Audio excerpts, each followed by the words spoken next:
back with another episode of Local Roots. Hi, I'm Todd Studer. You know, it is sometimes confusing when you're in the home market, whether you're buying, whether you're selling, and just exactly what's going on. You know, you watch the national news, and it's difficult to figure out because what's affecting people on the coasts may not be what's happening here. So we thought maybe we should just go to the source and get a hold of a local realtor that understands what things are like in rural southwest Iowa. And his name is Blake Hunter. He is with Berkshire Hathaway Home Services. And we're going to have him on as a guest today to talk a little bit about the current situation of the home markets and what can you expect? What can you predict? Maybe not a lot of prediction going on, but what can you see coming up in the future? So that is all ahead. Blake Hunter with Berkshire Hathaway, today's guest on Local Roots. Do you or does someone you love need in-home care? Home Care Advocacy Network can help you maintain your own privacy in your own space while still receiving care and support with a personalized touch. Aging in place can be critical for many people. Home Care Advocacy Network can meet those needs with an understanding that assisted living is best at home. Visit hcan.com/Southwest Iowa to learn more. Castle & Associates of American Family Insurance is your local insurance provider for all of your home, auto, life, business, and farm insurance needs. 4 convenient locations. They're in Trainer, they're in Council Bluffs, also in Bellevue and in Elkhorn. Local and in your neighborhood, ready to help you navigate the complexities of insurance today. Travis and his team will educate, advise, and simplify insurance, all to protect those things you cherish most. Give them a call for your free quote. With us this morning, it is Mr. Blake Hunter with Berkshire Hathaway Home Services. Great to see you, sir, and also welcome to Local Roots. We haven't had you on the show yet, and I'm glad to have you take part and fill folks in a little bit on what's going on in the real estate world. Yeah, I'm happy to be back and talk about all things local. Yeah, exactly. And this is people that are in the housing market or maybe looking to sell a house. That number varies quite a bit depending on what time of year and, really it can fluctuate just based on life experiences. But what are you seeing out there right now?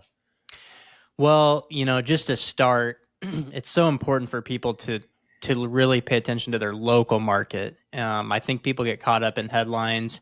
I was in Washington, D.C. last month, meeting with real estate agents from across the country, and it really depends on where you're at. You have agents down in Florida that are saying we can't even pay people to come look at properties. It's turned into a total buyer's market, where we're not in that situation here. We've definitely slowed down, but it's still a seller's market. Good properties are still bringing multiple offers.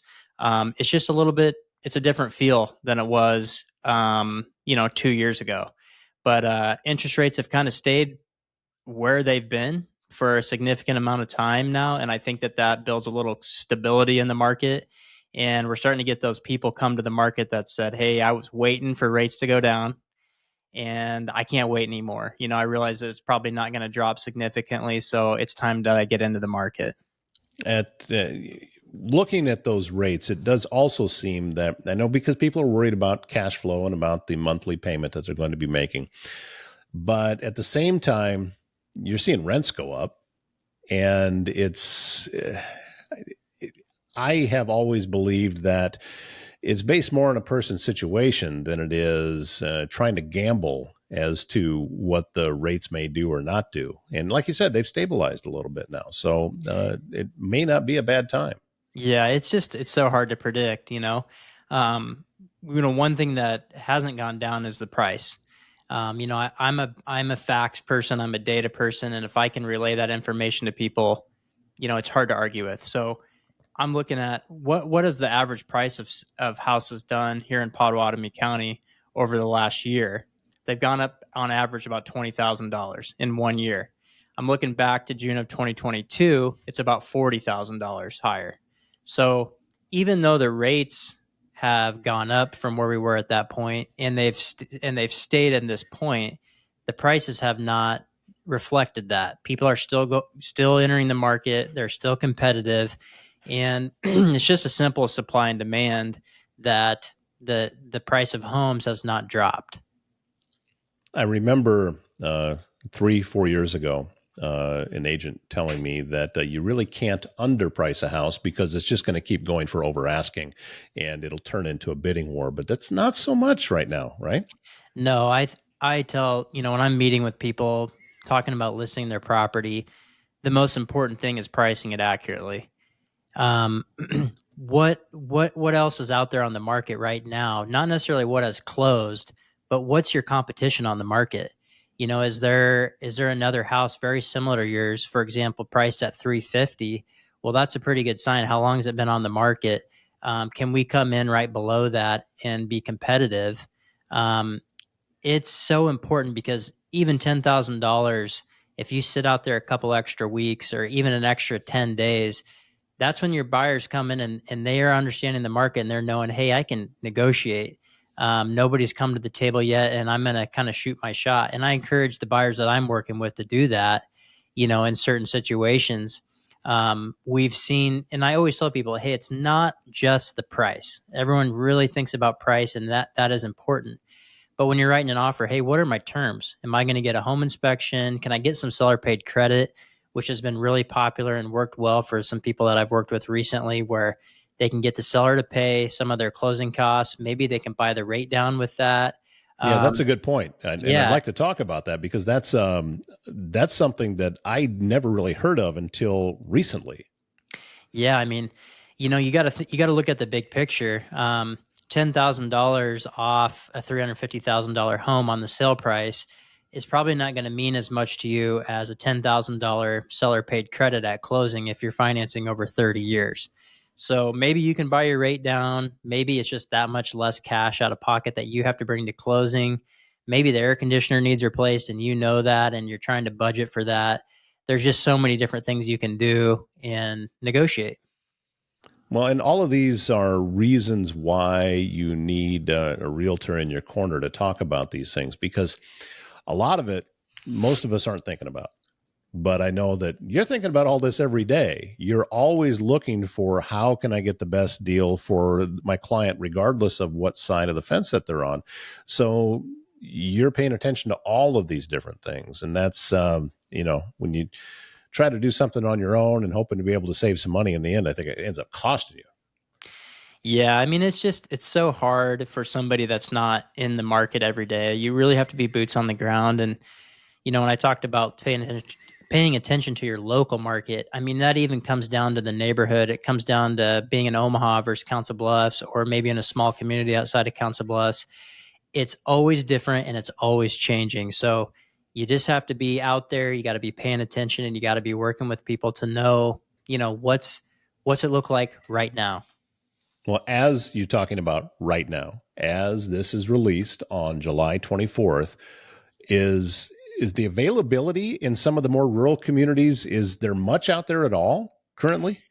No, I mean our inventory is up. I look back at June of 2022, we were like 35 active listings.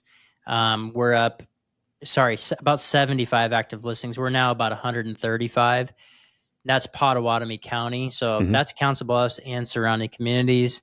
So we have more inventory, but like I said, there's things that are out there. There's more inventory. They're staying out there a little bit longer, but the things that come to the market priced well, ready to sell, are still bringing competition. I wrote an offer on a property in Neola in the last few weeks. Nice, well kept house, 4 offers on it. So I mean, there's competition out there, and if your home is like I said, ready for the market, it's clean, things are repaired, it's marketed well. You should still see some competition and some multiple people interested. Are you seeing people contact you that are wanting to move from the metropolitan area to a smaller community? Is that a common thing? I think it is. I think people are realizing, especially if they're wanting to buy more property, that they can maybe get a little bit more going further out of the metro. And that's on the Nebraska and the Iowa side. People realizing that, they may work in downtown Omaha and they can live 30 minutes from downtown Omaha on the Iowa side, and that means the same thing as living in West Omaha. Right. So the commute is, it's the commute. It's what can I buy? The property taxes come up every once in a while. That's not going to make a huge difference to anybody, but it is something to consider on the Iowa side of the property taxes being a little bit cheaper. But yeah, I think that people, it depends on their situation, but people are starting to open up when they're looking for opportunities and say, hey, we can live a little bit outside of the metro. We're okay commuting back and forth, and we actually want a small town, small community feel. I remember, uh, again, 3, 4 years ago, hearing that a lot of folks in your line of work saying, I don't ever remember seeing this before. This is just such an anomaly. Has everybody gotten used to it now? Or has it changed and gone more back to the way it used to be? I think we're returning back to more of a healthy market, and people would think, and we've talked about this before, Todd, is I had so many people when things were crazy, crazy, when everything had multiple offers, stuff was lasting hours on the market. They're like, man, great time to be a real estate agent. Yes and no. Depends on what you're doing, what Right. side of the fence you're on. Now it's a more healthy market where people can negotiate. But I think that it's set up a new test for agents in the market is they've had to change their marketing. They have to put some effort into it because you don't just put it on the MLS and it might sell right away. And so it's definitely requiring more effort, more negotiation skills, and we're kind of returning back. I got in the business in 2020, but from my colleagues and the people I talked to, they said this feels more like 2017, 2018 market. And so I prefer that. It works. I like to be in a market where I know I can confidently market a property, price it well, and sell it. And when I'm working with buyers, hey, we can go in there, we can make an educated decision, and you have time to think about it. Most of the time it's not, hey, we looked at the house, we need to drive to the office right now and make an offer. So it is, I would say, a little more of a level playing field. um, but there's always new challenges, and I think real estate agents will always say, I've never seen anything like this before. So that's just kind of a cliche to Yeah. throw a blanket over everything. Well, what about things out in the country, like small acreages and stuff like that? It's everybody's dream. It seems to be a frequent thing that you hear about. Is that still as scarce as it used to be? Yeah, I mean, it always is, especially things that are you know affordable. I would say it depends on. I think there's a lot of young people out there that aspire to have a property like that, but they're out of reach just because of the price tag. They're popular.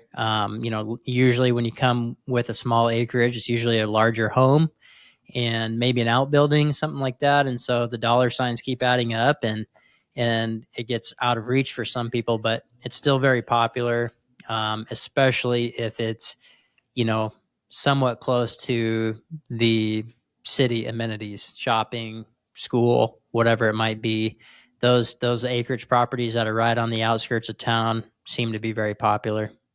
Do you have an interest if you have a client come in and talk about that kind of thing? Do you start looking farther out that maybe they're willing to do a little bit farther of a commute? Is that something that you deal with? Yeah, a little bit. I mean, and I think that just comes down to the scarcity of availability. If I need something to look at, I always tell people, hey, I'm going to send you properties, and I'm going to try to keep it within bounds here, but it may be a little bit outside, and it's okay. You can tell me that no way, no day I'd ever move out there, or that's not the house for me. But that's kind of how I build, that streamlined approach of what really do they want. And I've been the guy before that didn't send the property because I didn't think it would fit their needs.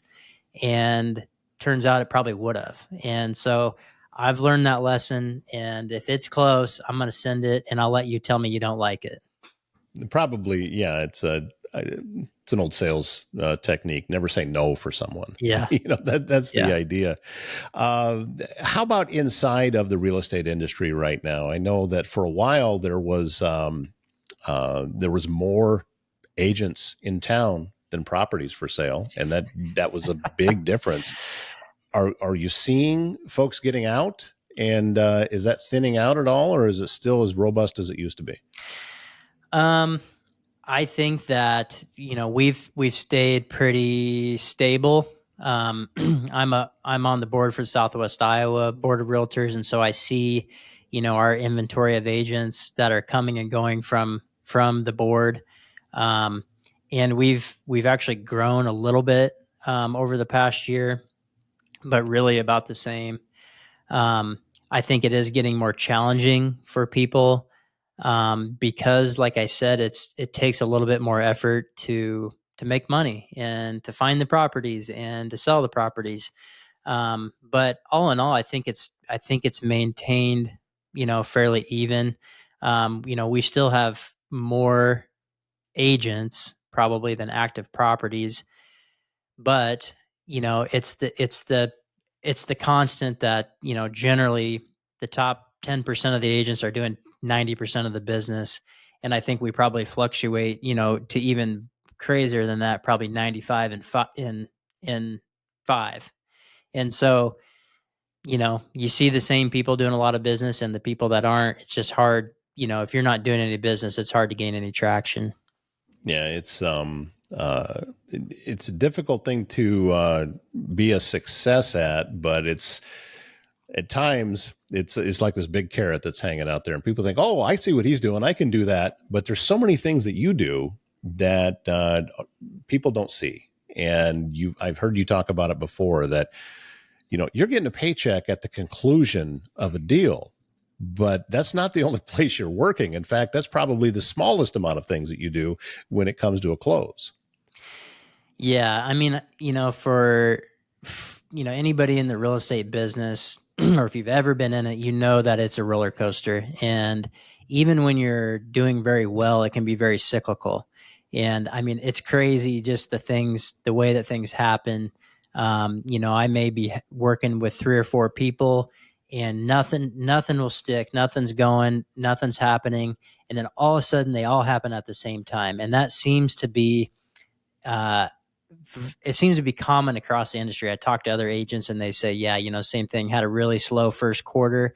I was working with a bunch of people, had a bunch of people in the pipeline, and then bang, all of a sudden they all did something at one time. And that makes our job a little bit difficult because it's hard to be in more than one place at a time. But that's just the way it goes. And, now, being in the industry longer, I'm starting to learn those things and pay better attention and build my business so that it doesn't have to be like that all the time. Well, you're way ahead of the game if you pull that off. It's the way it works with me too. It's not just real Yeah. estate that it seems that, I'm grinding, then everything happens all at once. And then we go back to a big lull again. It'd be nicer if things were a little more steady, but that's just not the nature of things. How about when, because rules, in retrospect, it's recent that the rules changed and there's more of a long-term agreement that you enter into with a realtor now, whereas before people were just bouncing around wherever they wanted to. Has that become less of a conversation that you have to have with people as they understand it more and more? Yeah, it's definitely still a conversation. More people are aware of it. They understand it a little bit better. The issue, and it's just like any industry at all, but there's a learning curve, and you have some agents that may not play by the rules, or you have the agents that are not living up to the standard that we really should. And so I just tell people, hey, pay attention when you are going out and looking at properties. What are you signing?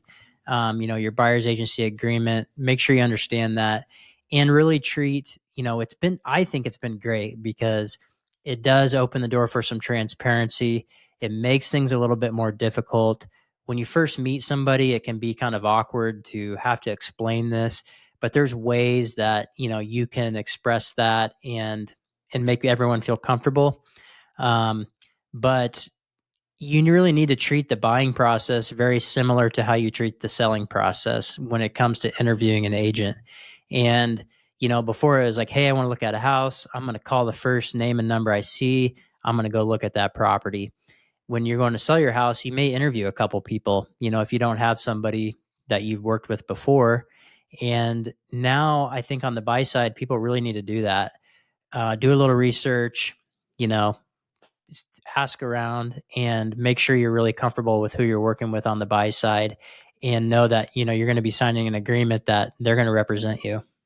I think what I'm hearing here, Blake, is that a lot of different things. But one, if someone is in the market for being in a smaller community, or maybe they already are in a smaller community and just want to upgrade their house or whatever, they need to be in the game. And because you never know when something's going to come available. And you can't wait until you see that for sale sign, because you might be too late at that point. It's better to already have a working relationship when that happens. Yeah, certainly. I mean, and that goes with, your real estate agent having some sort of conversation. It also goes with, if you're going to be going to buy something, have you looked into your financing at all? Have you talked to a loan officer? That's a huge hurdle. And, you can do that before you even talk to a real estate agent. If you need recommendations, realtors will give those to you. And same thing for your loan officers. Make sure you interview some people, see who's going to fit well with you, because they can offer you a little bit different rate, but what is the overall experience going to be like? And do you understand everything that you're being told? This, in today's age, this is not just, hey, here's some information, here's some financial information about me, and I got an interest rate, and here's what I'm approved for. There needs to be a lot more conversation. Maybe you can pay off some other debt. Maybe there's all these different things that can help you plan, and that takes time. You can't wait till the sign in the yard goes on the property that Yeah. you've been maybe eyeing for a while. You got to have those things in place. Yeah, that's a really good point, that there's a lot of things going on that, and as you said, it's not as volatile as it used to be, where, a house goes up and then, hours later you've got an accepted offer. But at the same time, there's still people that have all of that done. And if you're going days or weeks sometimes in order to get all of your ducks in a row, so you know that you can get pre-qualified and approved for that loan, you may lose it. And you never know when that perfect place is going to come along. Yeah, certainly. And, to your point there, and kind of our whole conversation here, I don't know, as of the last week, maybe two, but we're on like a 22 or 23 week run of mortgage applications going up week over week. And so that tells you that, there's people in the market, they're still getting pre-approved. They may not be buying as quickly, but they're thinking about it. And they've taken at least the step of applying for a mortgage. So I see, a continued trend of low inventory and high demand. And if we enter a market where, I don't think rates are going, I mean, personally, and from what I hear, I don't think rates are going to like significantly drop anytime soon. I don't even know if they're going to drop at all, by the end of the year, maybe a smidge. But if we get into early, even next year, because in our business right now, we're almost ready to start planning 2026. We're a 90-day cycle. And basically, a lot of the people that you start working with in the next month or two may be 2026 people. And if we see rates drop below 6%, and I mean 5.99, I think it's going to bring a lot more competition to the market, and we're going to see, a lot of activity. Yeah. And that's not something a person can predict. You just have to be ready when it happens. And That's right. And it's got to be your time. Like, if you don't need to move, don't move. Stay where you're at. It's some people, I talk to some people that are just always thinking about it. And I'm like, do you need to move? Do you like your house? Are you good where you're at? Like, yeah, we're good. We just always think about it. I'm like, well, that's fine too. You don't yeah. have to always be, thinking about your next move. Well, I'm grateful for your time, as always, Blake, coming on and filling us in on the latest that is going on. I'm telling you, if you're thinking about working with somebody, this is the guy that you want to get a hold of and have that interview, see whether there's a connection there or not. And I've been nothing but impressed with everything that you've done so far. So thank you for the information. We look forward to having you back. Yeah, thank you, Todd. I tell people all the time I'm very easygoing. If you want to have a conversation, you want to come to the office, whatever it might be, happy to do that. Not going to pressure you into anything. So feel free to reach out. And thanks again, for having me, Todd. If you are looking for all natural health solutions in Southwest Iowa, Bambi's Green Acres Natural Market in Council Bluffs is your go-to place since 1997. Shop a wide selection of vitamins, supplements, essential oils, herbal remedies. Staffed with over 37 years of experience, Bambi's will help you reach your health goals. Find them at 805 South Main Street in Council Bluffs or explore your wellness options online at bambisgreenacres.com. Bambi's Green Acres, putting health in your hands. And for stylish, locally curated fashion close to home, visit Unique Boutique Iowa. They're at 101 4th Street in Neola. Your destination for trendy clothes in all sizes, also accessories, and distinctive gifts. Owned and styled by Jamie Bush, a Neola mom, former educator, UBI brings a homegrown passion for quality and community to every piece. Unique Boutique is open Saturdays 10 to 2, Sundays 11 to 3, and always online at shopubiowa.com, where you can browse the new arrivals, graphic tees, denim, and seasonal pieces that are perfect for any occasion. Unique Boutique Iowa, distinctive styles, heartfelt service, right in Neola, Iowa. Thanks again to Blake Hunter for filling us in on what's going on in the real estate market right now. And I'd recommend him. No better guy to get in your corner if you're looking to sell your home or if you're looking to buy your next home. That's going to wrap up the show today. My name's Todd Studer. We'll see you back here tomorrow morning.